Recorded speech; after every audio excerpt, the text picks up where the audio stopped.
Sorry? You put your own brushes in. Yes, you can. Right. So let me actually let me stream the screen. So again, I touched on it super briefly, but once you get into the landscape sort of mode, you'll get the tool sets over here. So under sculpt and ideally, additionally under paint, you'll be able to access your brushes over here where it's a circle. And in here, you can load in your own set of alphas, right? So I got an alpha texture here, but you can easily bring in a library of alpha textures and just load them in here. And then boom, you've got your custom brushes, right? So same with the paint tool as well. I'm actually quite surprised that you don't get a whole slew of brushes, but there you go. Oops, I added something to the paintbrush by accident. Where's that default checkerboard? That's okay. All right, so this next part of the lecture will be sort of hunting and pecking from memory, but let's see how far we get, right? So we're gonna wanna put something on our landscape. And I haven't done anything super fancy. I've just gone in and, let's see, where's that web page? Just gonna grab this guy, just an internet search for a tileable texture. And I'm just gonna pop this into my project directory. Development, production design is. And we're in the start chamber. So inside the content here, yeah, that's a good point. Let's set up an area for our materials. You know what? I'm just going to go into the Megascans because I'm probably going to be pulling better textures from the Megascans library anyway. So I'm just going to create a textures folder. Hope I don't run into any naming conflicts. And let's save this as T_rock1. I'll call this temp so I know that I can delete it afterwards. And we'll bring this guy in as well. A little bit of a resolution mismatch, but we'll see how far we get. So this is T_. That's one temp. A couple of temp textures. So I'm not going to go too far into this, partially because I'm working from memory, but also because I want to kind of unveil the concepts relatively slowly. I think it would be a good idea to talk a little bit about material setups in terms of the landscape, sort of material and textures over the course of 2 sessions. So I think that'll be a good idea. So in here, I'm going to find an area where I can set up my default materials, right? So now I've got materials sandwiched in everywhere. You know what? I'm just going to create a new folder called materials here. And in the materials folder, I'll create another one for environment. And I think those are the only degrees I'll need of separation for that, or categorization for that. So in here, I'm going to head into my materials and create one material for my terrain 1. And let's call this a temp material, right? So let's pop this open. And so here's our material. Now, what I'm going to do is I'm going to, let's leave this as a floating window. I'm going to bring in our texture maps, right? So let's go back to our content and inside the Megascans textures, right? I'm going to grab, I can't save the other one as a, let's find a good tileable rock texture. I think I saved that as a PNG, I think. I'm not entirely sure what format I pulled that in. Oh, it's not tileable anyway. Let's find, anything.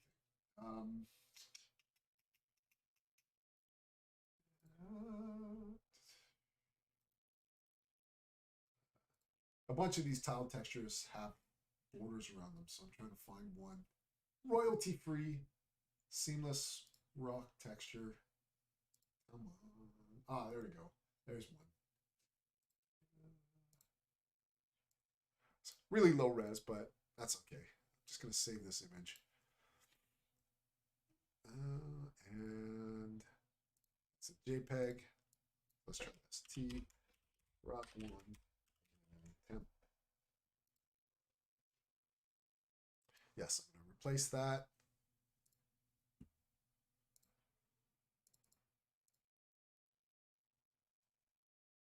And it's not loading. Not loading. Let's see what's going on in that folder.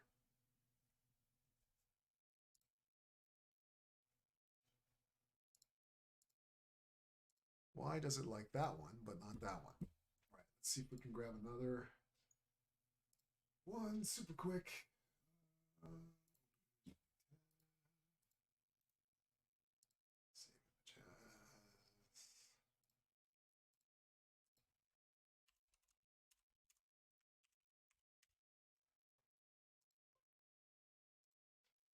Okay.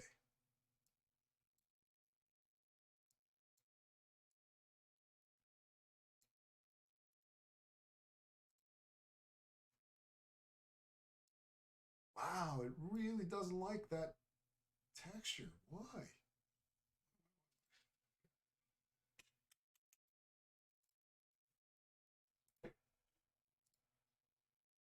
Come on.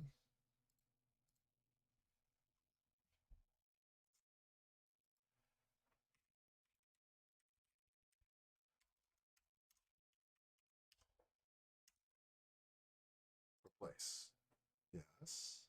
T rock 1 temp. Oh, is it because it's looking for file extension? Maybe. Let me see if I can force this.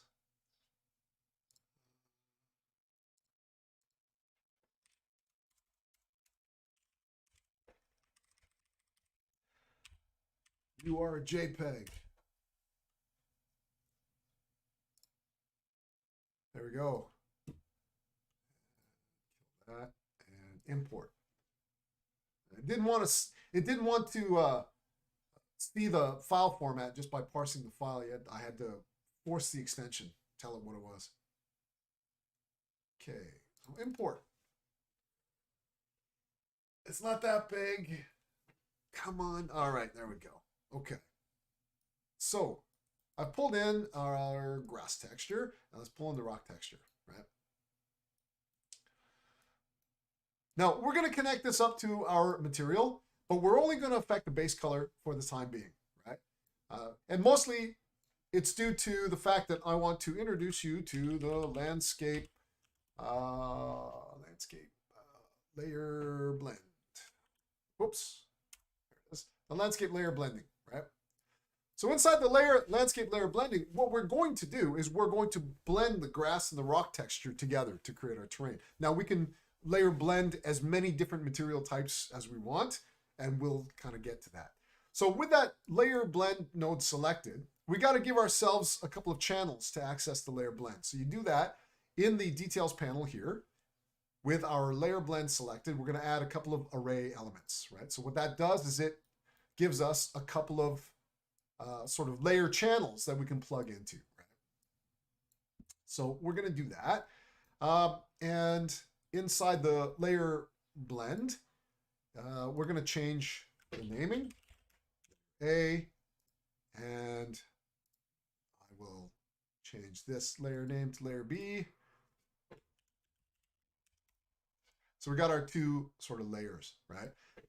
Now you can choose different blending types as well inside the landscape blending tool, but we'll stick with the weight blend for the time being. You can see we can blend alpha maps. We can also blend height maps, but those are for other features that we can get into a little bit later on. So here, I'm just going to plug in the RGB channel in here, layer A. Oh yeah, the layer that we want on the bottom has to be plugged into the top. It's a bit kind of weird, counterintuitive. So let's put our rock underneath our grass, right? So we got that one and then that one, right? Now, one of the things that we want to do is we want to be able to control the tiling of this texture as well. So the other thing that we're going to do is we're going to need to get UV coordinates for these guys. Let me see what that node is called. Landscape coordinates. No, it's landscape coordinates. So it's specific because the landscapes are auto-generated with distance. They're auto-tessellated based on distance from camera. It needs a specific way of UV unwrapping, right? So it's the landscape layer coordinates. Yeah, that's it, right? So in here, we're going to take that landscape layer coordinates and we're going to plug that into the UVs of the texture. And landscape coords. That's right. And I'm just double checking the mapping type. Yeah, that's all good. So I'm going to control copy paste, bring this guy down here, and then we'll plug that in there.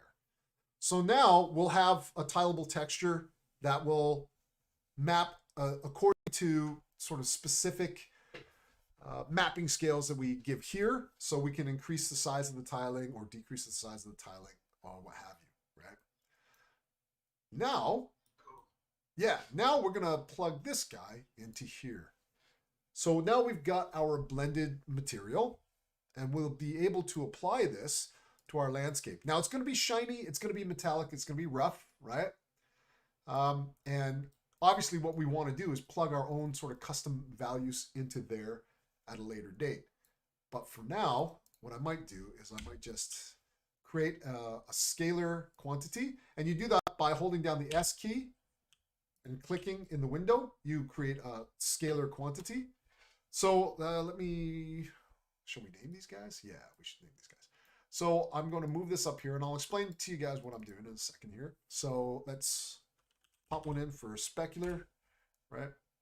And we'll that one in there.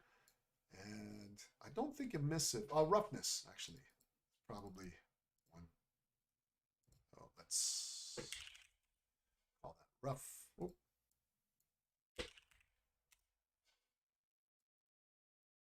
So here's where the maths and some other kind of high level computer science concepts start to creep in. I don't high level computer science concept, but just having to introduce non-artist thinking, which I warned you guys about in the first year. All right. But you have to start to come to grips with different variable types, different math types, you know, and et cetera, et cetera. So you'll find that once you're inside something like Unreal Engine or Maya or Mari or Substance Painter even, you have to start thinking about what values you're going to have will be vector values. That means they have 3 values like X, Y, and Z or RGB, or scalar quantities, 1 value, right? So that's why you'll find in a lot of 3D applications that sort of language is prevalent, right? Ideally, you're just saying, look, I just want to set you to 0 or set you to 1 or what have you. And that's what the scalar node is all about. It's just a single value. So I'm popping that in there with the default value of 0 just as a placeholder to make sure that whatever we're doing is not going to be shiny or not going to have a roughness value to it. Well, actually, the roughness value should have a default value that's a little bit higher, right? And that's set up to go. So I'm going to save this. And let me see. The next bit gets a little bit kind of complicated. So let's wait for this guy to save itself off.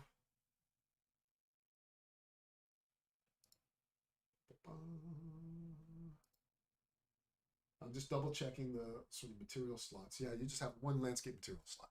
So I'm going to pop this material editor up here in the window because we may need to refer to it later. So down here, we've got our landscape. I'm going to select that landscape. And we've got the landscape gizmo active actor. We want the actual landscape itself. And then we can pop down here and you can see landscape material here. Now we can navigate to where we created our default materials in here, right? And we can drag that and drop that in, or we can just hit that drop down menu and navigate to where it is. Because I have it here, I'm just going to grab this M terrain temp and I'm going to pop that in there. It may take a few seconds to show up, maybe. Is it going to figure it out? There it is, right? Okay, so we're dealing with all black. Don't worry about that because we have to set up the next step. So now we've kind of like set up our paint palette with the colors that we want, but we haven't actually done anything to it yet, right? So to kind of get this working at the next level, we have to go back into our landscape modes menu, and we have to switch over to our paint menu. And you can see that inside the landscape menu, we have some changes here that sort of happen. Now, what we need to do is we need to create additional nodes inside here that will give layer information to the landscape layer blending node. Because right now, the material goes, okay, you've got a landscape layer blend set up, but I don't know how you want to use this as of yet because I don't have information in terms of how to apply this to the layer. So I'm going to actually create a new folder called layer info. And I'm hoping I can create the layer info that I need in there. Now, here's where it gets a little bit dodgy, but bear with me. Let's see if we can get it. So a lot of this stuff has changed. It's looking a little bit new to me. Brush settings. Okay, so that's we don't need that. We're looking at target layers, and that's fine. And I think all we need now is the layer info node. Have you guys tried this, by the way? Landscape layer blending. No, not blending. Oh yeah, okay, cool. Right. This is really super fun, right? So what I'm gonna do is create a how do I do that? So let's just pop in here. So I'm gonna set this to a weight blended layer, not a non-weight blended layer, but we're working on that's it. So we're working on blending the weights of that color information of those material nodes in this layer blending node. So right away it's saying, okay, I'm going to create a layer info object. Now this seems counterintuitive, but it's obviously a support node that Unreal needs to contain some calculations. So yeah, whatever, we'll support you in that regard. So I'm going to go into the materials menu, and I'm going to go into where I created that layer info folder, and we've got a layer info, and we're going to create one in there. Right? And it'll take a few seconds. And if all goes well, I think we should see one of our materials pop up. Yeah, there we go. Right? So there's our rock material straight away. And you can see we've got tiling issues, which we will adjust in the UV coordinates in just a second. And then we'll do the same thing here. We'll say weight blended layer, right? And we're going to pop that weight blended layer node into our materials environment and layer info, right? And we won't necessarily see anything pop up because now we have to go in and paint what we need. Just double checking the layer blended. I think we just go into the paint. And let's try it. I'm going to try it. I'm not sure if this will work, but let's give it a go. Okay, layer has no layer info assigned yet. You must create or assign a layer info before you can paint this layer. I thought that I just did.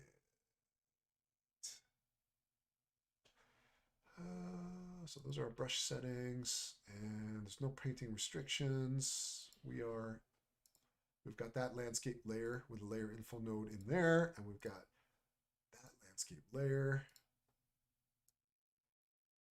So that's the rock texture, but we want to paint through. Okay, we got something, but it's aired out. So I've been able to kind of paint away the rock, but it's not sensing the grass texture underneath. Oh, there it is. Oh, I just had to wait for it. Oh, there you go. Okay, all good. I just had to wait for it. So this is how it works, right? So I personally love this because I remember the first time I played with this auto landscape material, it was called. It was available in the Unreal Marketplace. And it's basically what we just set up here, except you could download it and install it. Or not download and install it, but import it into your project and set it up in your material editor. And then Unreal just incorporated this layer blending and the landscape material inside Unreal Engine for us, right? And this is basically what we're doing. is I'm taking that grass layer, selecting it, and saying I want to paint this over top my rock layer. Now, what we need to do is come back in here and take a look at our landscape coordinates, right? And I think it's the mapping scale, was it? Let's try that. Let's try the mapping scale. It's not panning the UVs. I believe that. That's where it is. And let's pop back over. And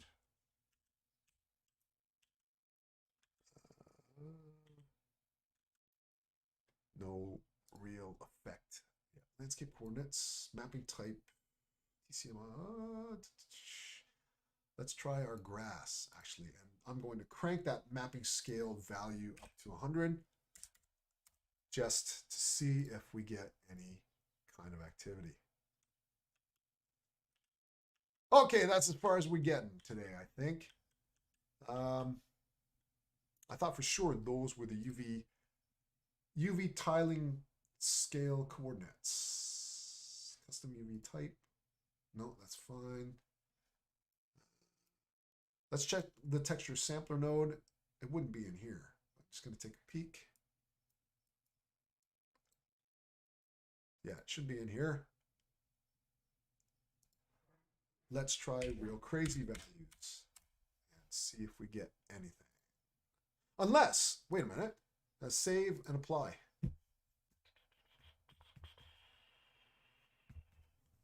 That always catches me off guard, hey guys? The save and apply. Ooh, got a couple of... Oh, thanks for the tile textures. That's all right. I just wanted a super cheesy kind of example. Oh, there we go. Okay, so that's all that was. Right? So that's a good sort of troubleshooting or bug hunting advice, is that when you're looking at an effect and it doesn't seem to be working, try extreme values. That's one of those habits I got into over time. And the extreme values, what they do is to show you that an effect is at least working, right? Okay, so let's go back to the rock. The rock one's just too crazy. So let's try maybe 50 on this guy and then 50 on this guy. Something like that. It doesn't have to be, because this is just a temp example, we'll just throw some values in. Right? Actually, what I might do as well while I'm here is just to show you the opposite. So if I come over here, let's take this and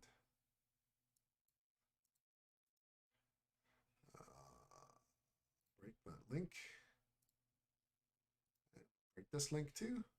Oh, sorry, I'm right clicking on those pins and it's allowing me to break the link. Just because I want to show you what you get if you don't plug those scalar placeholders in. Save those packages out. It's taking a long time to save those packages.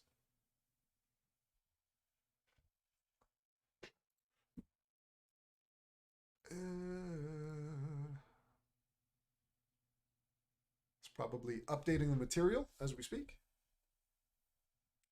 But as it's doing that, that's basically it, guys. This is how you set up your landscape layer blending material. I think the one area that concerned me was the step of creating a layer info node, but walking through it is pretty straightforward, right? So the next thing that I wanted you guys to do is take a little bit of time and try setting up a layer blending node and painting up the landscapes that you've just created, right?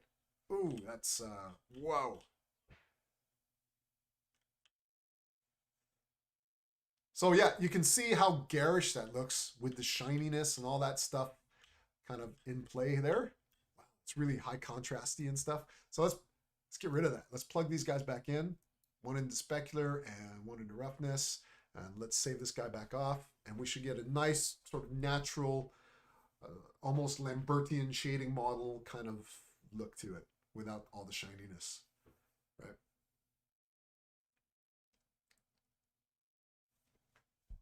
Any of you guys want to post a screen capture of your landscapes?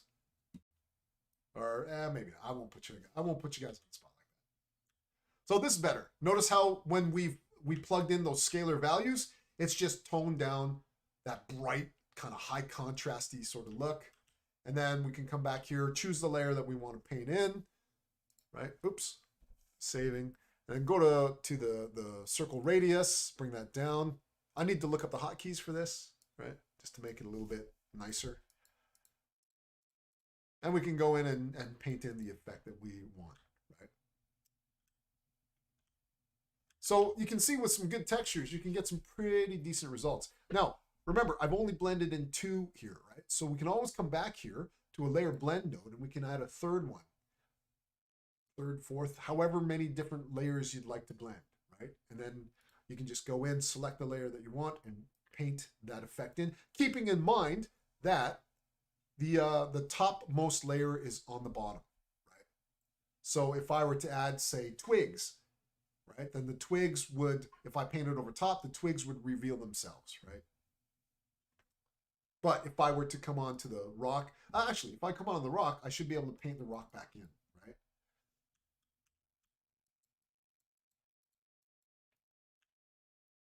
So there we go. Quick and dirty way of painting your textures in. Any questions about that?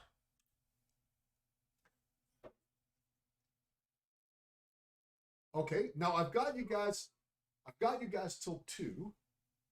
So I might show you material functions, which is a little bit more complicated. Actually, I'm just thinking, maybe I want you guys to wrap your head around just this very simple technique first. And then I'll show you how to create material functions, which are like containers. I'll explain to you why I'm debating whether or not I want to teach this to you. So let's say you've got this layer grass, but what if you wanted to build that grass out with a whole bunch of different types of grass with various different effects and things like that, right? So you could potentially have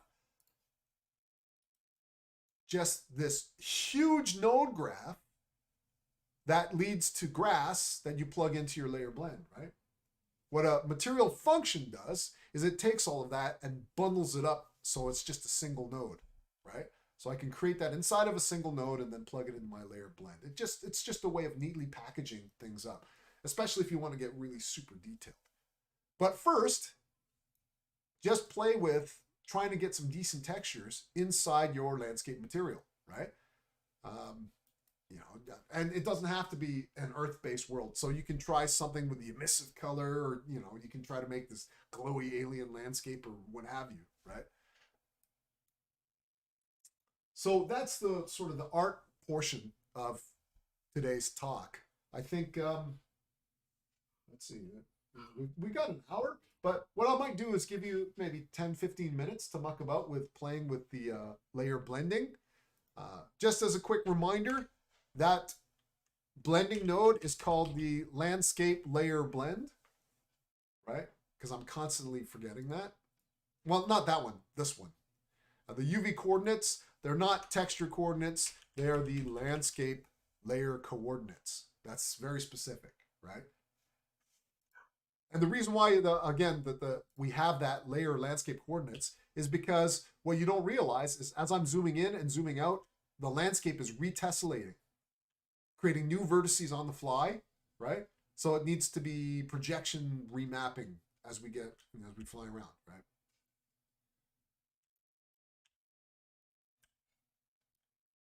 Okay, is that cool? Yeah, right on. So what I'll do is I'll mute the mic. I'm gonna go grab a coffee, and I'll let you guys work on your landscape texture. But I'll leave the screen streaming so you can watch me. I'm gonna go on to Megascans and look for some really nice textures. Right? And then you guys can yell out questions as and when they arise. Okay, I will check in with you guys in like 15, 20 minutes, right about there. Nothing specific. Just I'll let a little bit of time pass and then check in, see how you guys are getting on. Any final questions or comments or anything that you guys would like to bring up or mention?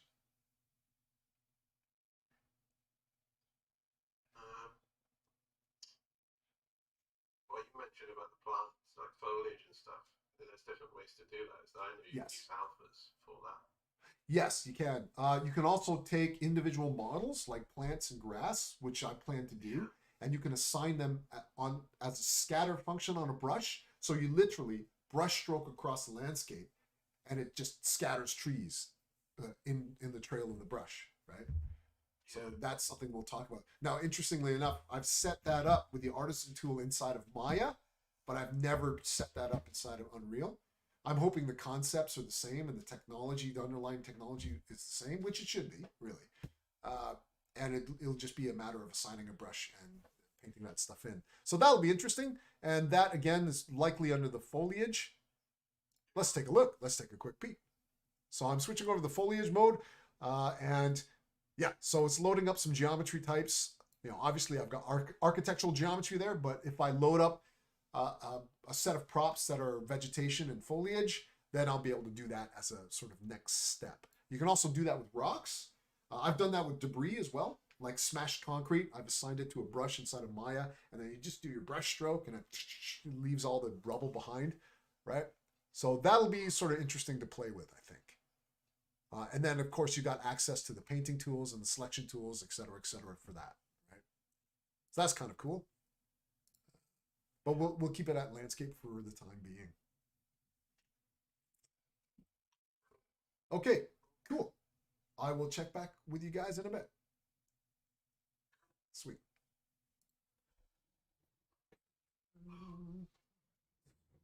The